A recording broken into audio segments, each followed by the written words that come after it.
I think it's fair to say that the term interest group has a fairly neutral sort of rhetorical cast to it.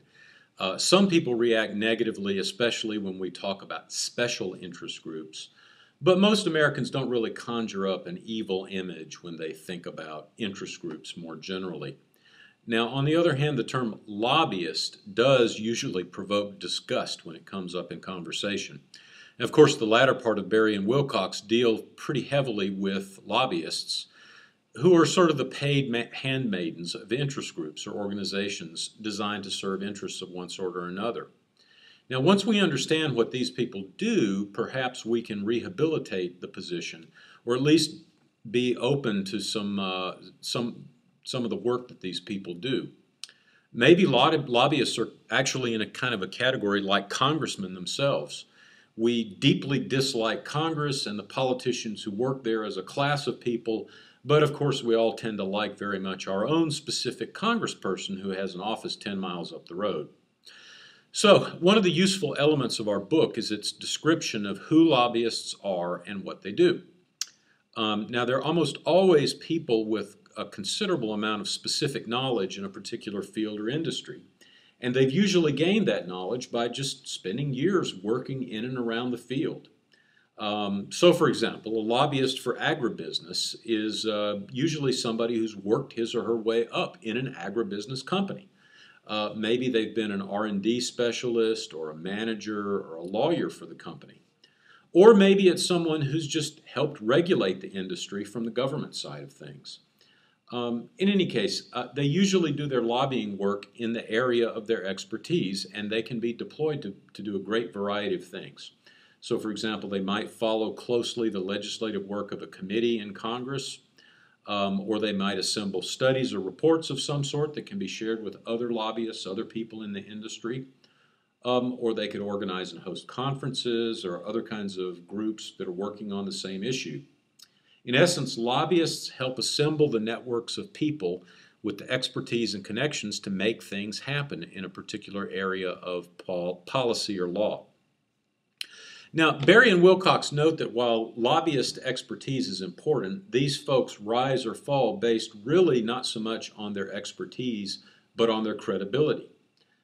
You all have probably seen Hollywood portraying lobbyists as people sort of carrying around bags of money to pay off officials or meeting in sort of backroom smoke-filled areas to cut deals with politicians. And of course, this probably does happen on occasion. But most lobbyists are really people with quite a bit of integrity because if they behave dishonorably or illegally, or if they fail to stay current with their knowledge in the field, clients won't trust them and won't pay them big dollars for their services. So lobbyists seek to be visible, not because they're self-aggrandizers or big ego people, although they may be, but because that helps assure clients and politicians that they're well positioned to know useful things and be effective as deal makers. Now, I've already noted some of the places where lobbyists emerge.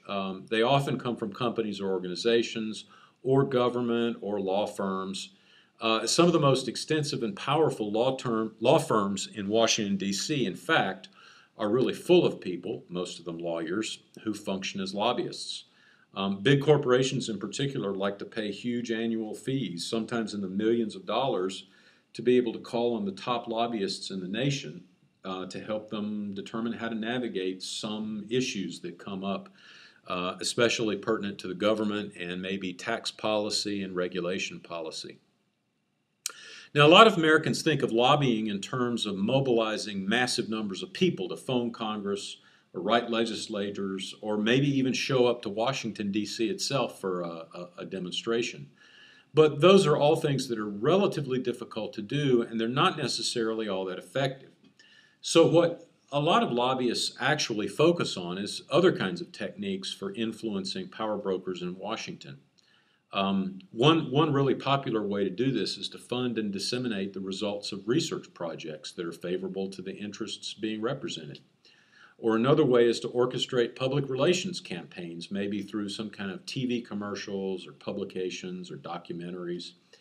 And something else that can be done sometimes is in fact to get industrial concerns, maybe to even fund a think tank or fund some demonstration projects. The point of all this really is to make the best case possible to the powers that be for a specific change in policy, or maybe to keep from having policy changed in some area that an interest group is interested in protecting. Now, another strong point from Berry and Wilcox involves the focus of lobbying activity, which is very often the main branches of government in Washington, D.C. So in the legislative branch, the focus is often on congressional committees and their staff members. And remember, when we were talking about Congress, we said that most of the important decisions are really made in committees and that staffers are very, very important in that process. So lobbyists often do their best to develop and maintain close professional and even personal relationships with the committee staff. So that they can have access to the key people in crunch moments. So one of the more gratifying things for a lobbyist, for example, is to be asked to testify before a congressional committee about some matter that the lobbyist is especially knowledgeable about.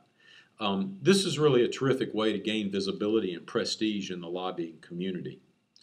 With regard to the executive branch, lobbyists try to influence top administration officials and civil service personnel, as well as the people who work on regulations for agencies. Ideally, lobbyists even have access to White House officials, but those are sometimes the folks who are most difficult to reach. And finally, on occasion, lobbyists will attempt to reach judicial branch officials, and this, of course, would be judges in the court system all the way up to the Supreme Court. But those folks are also quite difficult to reach as well. And often what lobbyists will do is they'll try to reach these folks indirectly, for example, by publishing opinion pieces in magazines and newspapers and newsletters in the hope that these will be seen and read by members of the judiciary. If you recall, there were quite a number of opinion pieces published in the weeks leading up to the Obamacare decision, and I'm certain a number of those appeared in an attempt to try to influence the thinking or the opinion writing of the justices on the Supreme Court.